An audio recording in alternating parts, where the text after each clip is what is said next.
ಆಮೇಲೆ inspector DYSP ಆದ್ರೆ ground ಅಲ್ಲಿ ಕೆಲಸ ಮಾಡುವಂತ ಸಬ್ ಇನ್ಸ್ಪೆಕ್ಟರ್ಗಳೇ ಇಲ್ಲ ಅಂದ್ರೆ ನಾವು ಹೇಗೆ ಡಿಪಾರ್ಟ್ಮೆಂಟ್ ಅನ್ನ ನಡೆಸಬೇಕಾಗ್ತದೆ. ಅದರಿಂದ ಅದಕ್ಕೆ ನಾವು ಪ್ರಾಮುಖ್ಯತೆ ಕೊಟ್ಟಿದ್ದೇವೆ.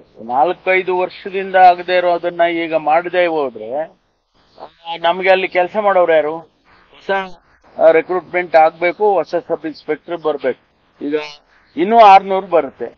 ಈಗ 400 ಎಕ್ಸಾಮ್ ಮಾಡಿದ್ರೆ ನಾವು ಮತ್ತೆ 600 ಬರುತ್ತೆ. ಆ 600ಕ್ಕೂ ಅವರು ಅಪ್ಲಿಕೇಶನ್ ಹಾಕೋಬಹುದು, ಫ್ರೆಶ್ ಆಗಿ ಮತ್ತೆ ಅಪ್ಲಿಕೇಶನ್ ಹಾಕೋಬಹುದು. ಒಂದು ಇದೇ ಲಾಸ್ಟ್ ಅಂತ ಏನಿಲ್ಲ. ಅದರಿಂದ ಮತ್ತೆ ಅವ್ರಿಗೆ ಅವಕಾಶ ಸಿಗೋದಕ್ಕೆ ಚಾನ್ಸಸ್ ಇದೆ. ಅಧಿಕಾರಿಗಳ ಜೊತೆ ನಾನು ಚರ್ಚೆ ಮಾಡ್ತೀನಿ, ಮತ್ತೆ KV ಅವ್ರ ಜೊತೆ ಚರ್ಚೆ ಮಾಡ್ತೀನಿ. ಆಲ್ಟರ್ನೇಟಿವ್ ಡೇಟ್ ಕೊಡ್ಬೇಕಲ್ಲ ಅವರು. ಅಲ್ಲ ಮುಂದೂಡಿಕೆ ಮಾಡ್ತಾರೆ, ಆದ್ರೆ ನೆಕ್ಸ್ಟ್ ಡೇಟ್ ಕೊಡೋದು 6 ತಿಂಗಳಾಗುತ್ತೆ. ಮಾಡಕ್ಕಾಗೋದಿಲ್ಲ ಅಂತಲ್ಲ, ಮಾಡ್ತಾರೆ. ಬೇಕಾದ್ರೆ ನಾವು ಬೇಡ ಅಂದ್ರೆ ನಿಲ್ಲಿಸ್ಬಿಡ್ತಾರೆ.